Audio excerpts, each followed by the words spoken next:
రూపాయలకు అమ్ముడుపోతా ఉన్నది అధ్యక్ష. రైతులు బాధతో ఉన్నారు అధ్యక్ష. ఇదే పసుపుని తీసుకుపోయి సాంగ్లీ మార్కెట్లో మహారాష్ట్రలో పోయి అమ్మితే 13-14 వేల రూపాయలు వస్తున్నది అధ్యక్ష.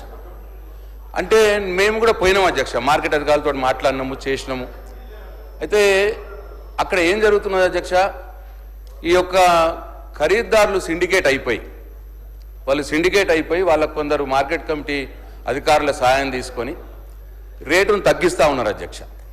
ఇది చాలా బాధగా ఉన్నది రైతులకు. ఈ మధ్యలోనే వాళ్ళు పెద్ద ప్రొటెస్ట్ కూడా చేశారు. వితౌట్ పాలిటిక్స్ లేవు అధ్యక్ష. అది రాజకీయాలకు అతీతంగా రైతులే వాళ్ళ ధర పడిపోతూ ఉంటే పాపం బాధతో వాళ్ళు స్వచ్ఛందంగా ప్రొటెస్టులు కూడా చేస్తూ ఉన్నారు అధ్యక్ష.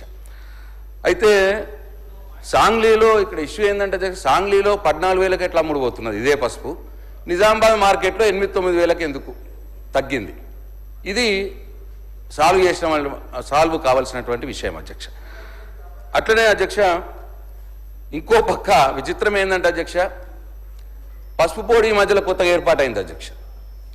పసుపు బోర్డు ఏర్పాటు కాగానే పాపం మా రైతులంతా పసుపు రైతులు అనుకున్నారు మద్దతు ధర వస్తుంది అని అనుకున్నారు అధ్యక్ష.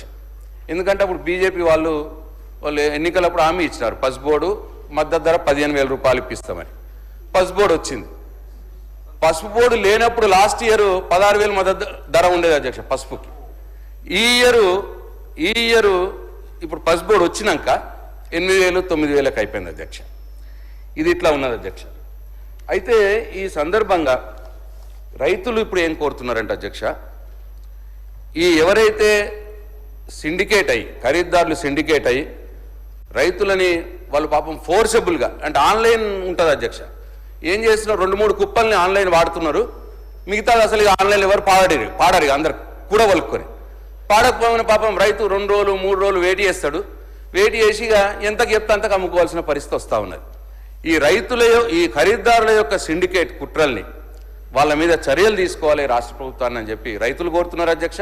నేను కూడా కోరుతా ఉన్నాను. అట్లీస్ట్ ఆ సాంగ్లీలో ఉన్న రేటు ఆడ 13-14 వేలు ఎంతైతే ఉన్నదో నిజామాబాద్ గంజ్లో కూడా 13-14 వేలు పసుపు రైతుకు వచ్చేటట్టు చూడాలా అని చెప్పి ప్రభుత్వాన్ని కోరుతున్నాం అధ్యక్ష.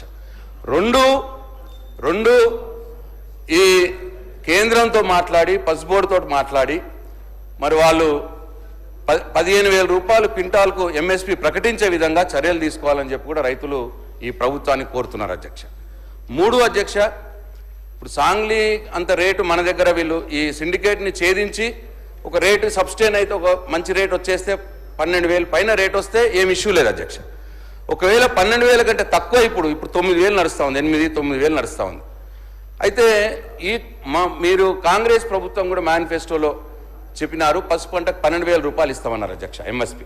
ఒకవేళ 8,000-9,000 అమ్ముడు పోయింది అనుకోండి, మిగతా 3,000 మార్కెట్ ఇంటర్వెన్షన్లో మీరు చెప్పిన మేనిఫెస్టోలో చెప్పిన ప్రకారం ఆ 3,000 క్వింటాల్కు రైతుకు యాడ్ చేయాలా ఈ రాష్ట్ర ప్రభుత్వము అని చెప్పి రైతులు కోరుతున్నారు అధ్యక్ష. ఇది నేను రాజకీయాలకు సంబంధం లేకుండా మాట్లాడుతున్నా అధ్యక్ష. అందరూ ఉంటారు రైతులు, పసుపు రైతులు అన్ని పార్టీల్లో ఉంటారు. కాబట్టి ఈ 3 ఇష్యూస్ని వ్యవసాయ శాఖ మంత్రి గారు లేరు, మరి ఎల్ఏ గారు కూడా లేరు, మరి దయచేసి మీరే చొరవ తీసుకొని ఈ ప్రభుత్వానికి ఈ విషయం మాట్లాడి పసుపు రైతుల్ని కాపాడవలసిందిగా నేను మిమ్మల్ని కోరుతా ఉన్నాను అధ్యక్ష. Thank you. లక్ష్మణ్ కుమార్ అధ్యక్ష, అవకాశం ఇచ్చిన ధన్యవాదాలు అధ్యక్ష. అధ్యక్ష, ఏదైతే మా ధర్మపురి లక్ష్మణస్వామి దైవక్షేత్రం అధ్యక్ష, రేపు 27లో గోదావరి పుష్కరాలు వస్తున్నాయి అధ్యక్ష. దయవుంచి నేను రిక్వెస్ట్ చేసేది ఒకటే అధ్యక్ష, మీ ద్వారా ప్రభుత్వాన్ని ఏదైతే లక్ష్మణ్ గారు 1 మినిట్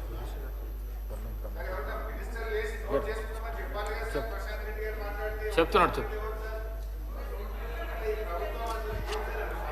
గౌరవ మంత్రి ప్రభాకర్ గారు, గౌరవ సభ్యులు చెప్పినటువంటి అంశాన్ని, పసుపుకు సంబంధించిన అంశాన్ని నోట్ చేసుకొని లక్ష్మణ్ గారు. అధ్యక్ష ధన్యవాదాలు అధ్యక్ష. అధ్యక్ష,